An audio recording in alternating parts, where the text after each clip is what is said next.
Hello and welcome back to Brianne's Brain, where we explore the mind and melodies of mental health. So, today we're going to talk about anxiety. I know that anxiety is a very common thing, especially nowadays in this very uncertain world that we're living in. So, but before we get into that, I have an exciting announcement to make. I got the official acceptance letter from ORU, Oral Roberts University. So that's where I will be going.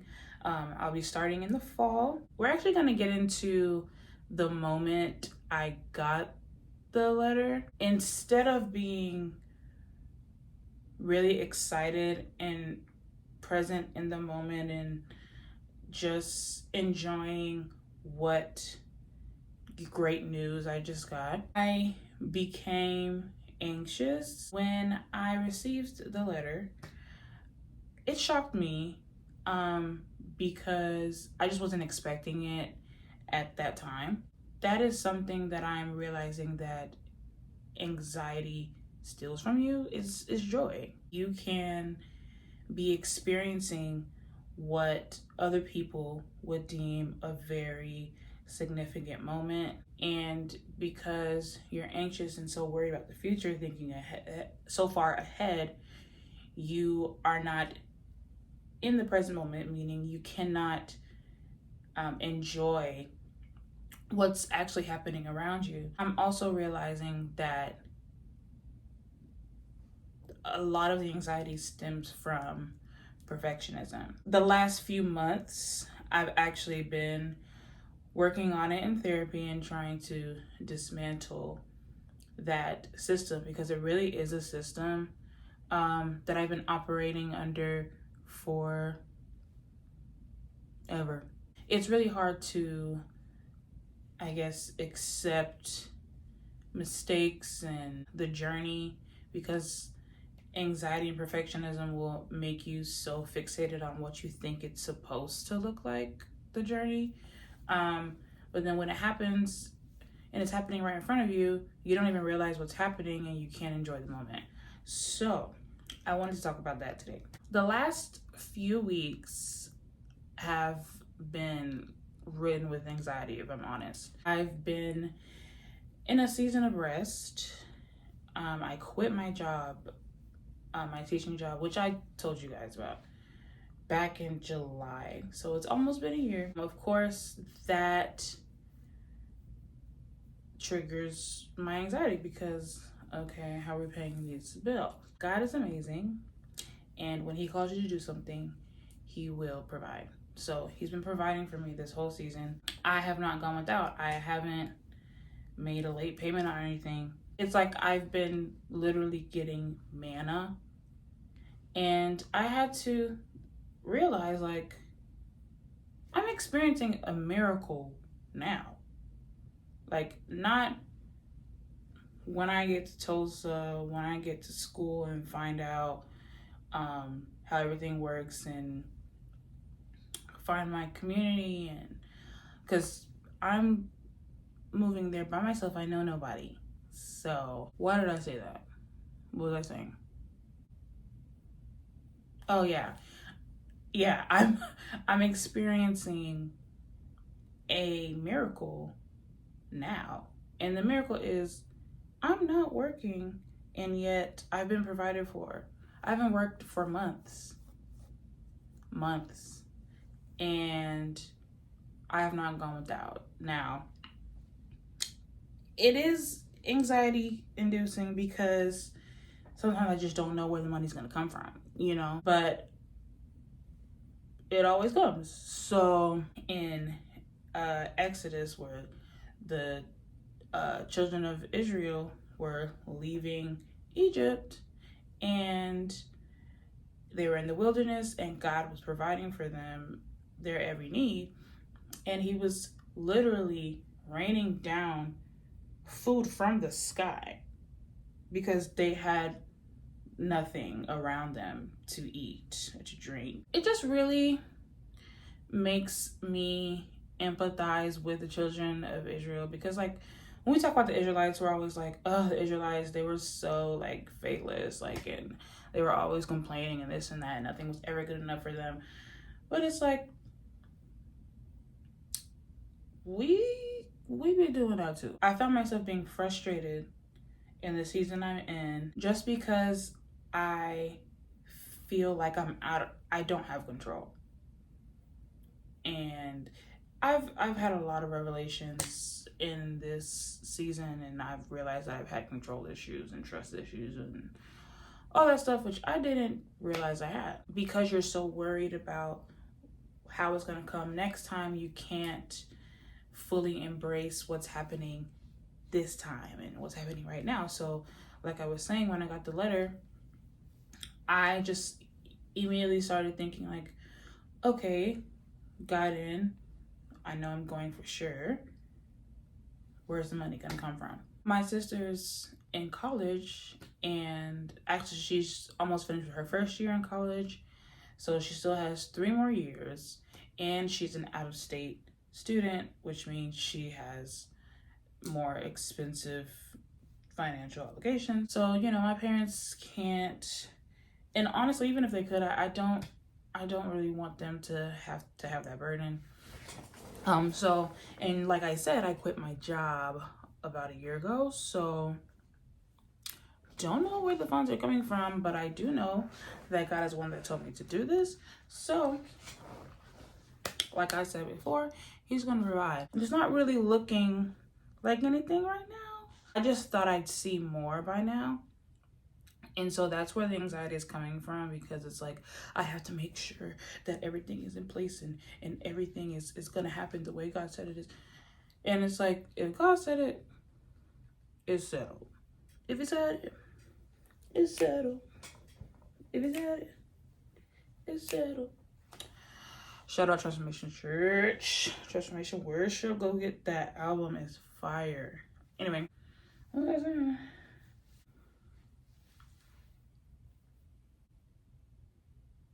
The anxiety of not knowing how it's going to end up how God said it would. But that's not my job.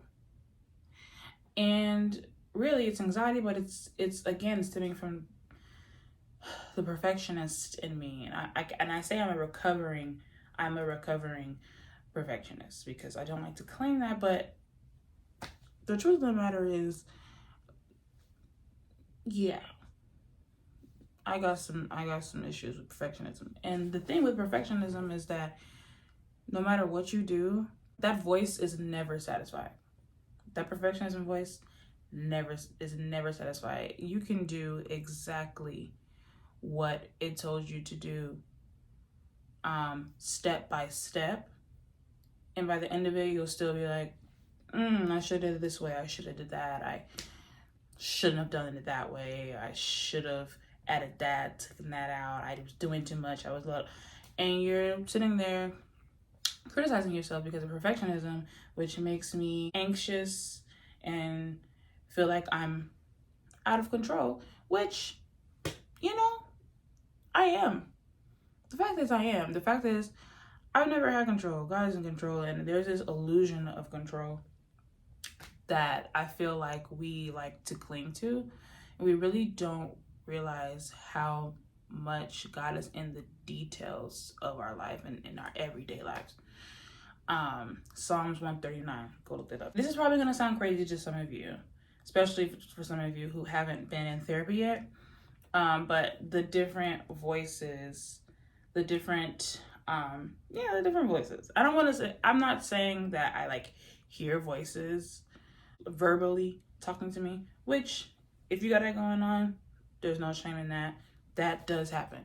That absolutely does happen. But that's not what I'm talking about. I'm talking about the thoughts.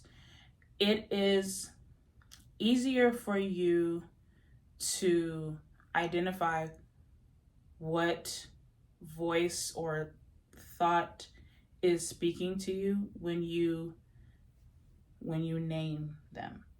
Okay? And I know it sounds crazy. I'm telling you, I'm not.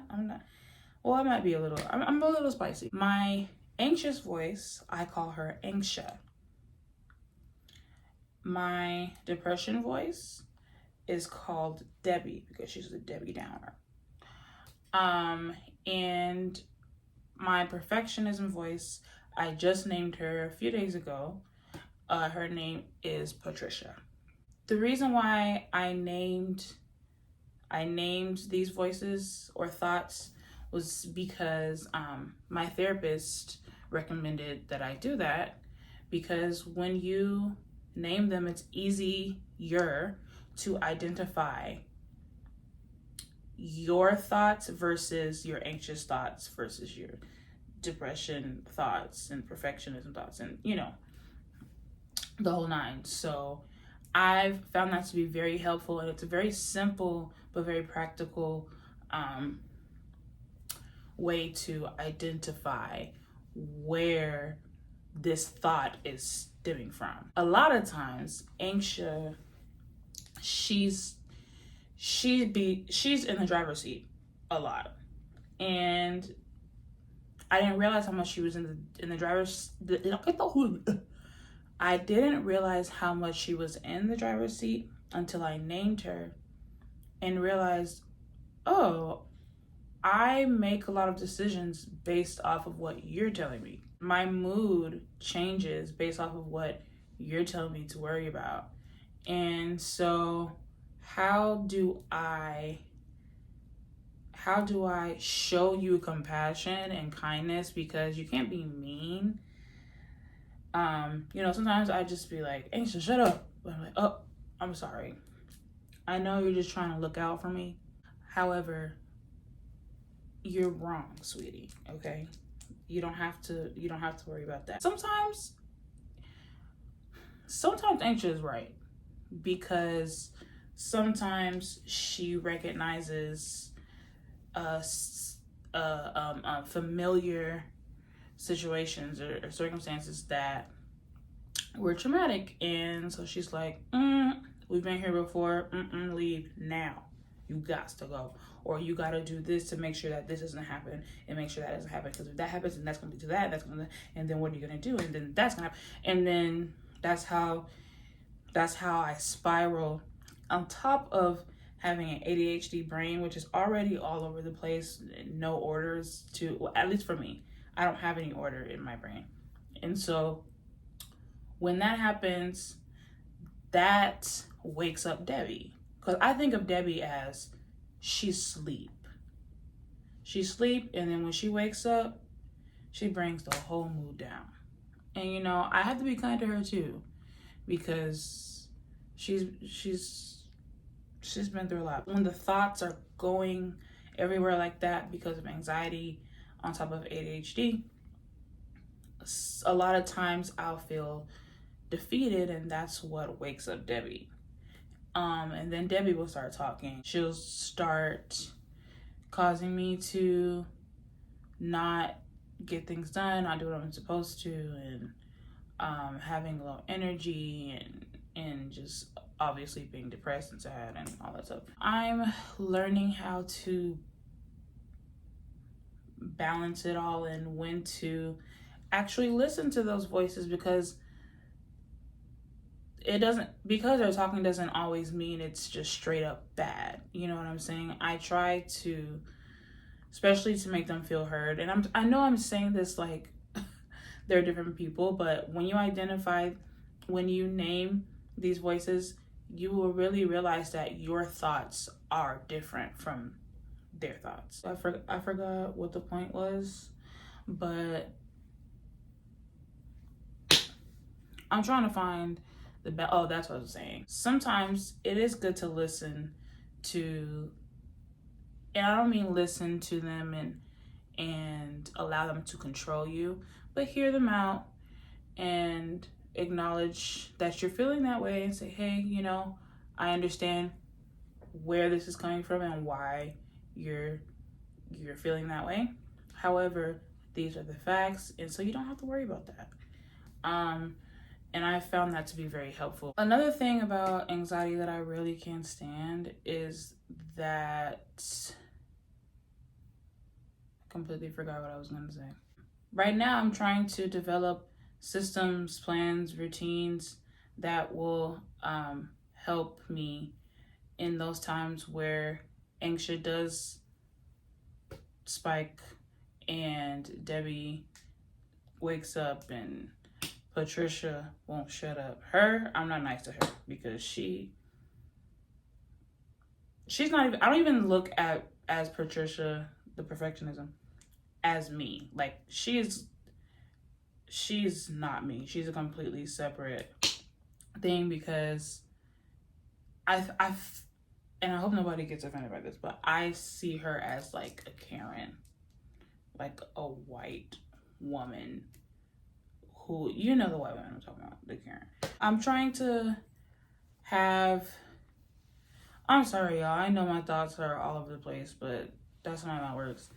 Um, I'm trying to implement systems, plans, routines, um, to help me when those times do come, because if not, I'm setting myself up for failure. And one thing I really don't like about anxiety is that when it comes, at least in my experience, it makes me feel bad for feeling that way. And so I start feeling shameful, and that can be another reason why Debbie wakes up. Anxious will be anxious about being anxious. Like, oh no, I'm anxious again. I'm doing it again. Girl, relax. Relax. Nobody's coming to kill you. Nobody. There's no bear that's coming to. By the way, pick the bear. What is it? The braids? Yeah. So those built in. I'm not thinking of the right word that I'm trying to say, but those built in plans and coping mechanisms that you already have off to the side, that you have prepared, I guess they're like, yeah, preparations. They will help when anxiety spikes, when depression spikes, because you know this is a symptom of being mentally ill. Like, it is what it is. And so I'm not going to not have plans in place just because people might say, oh, that means you're accepting the fact that you're depressed, you're accepting the fact that you're anxious and that you'll always be that way. And it's like, the reality is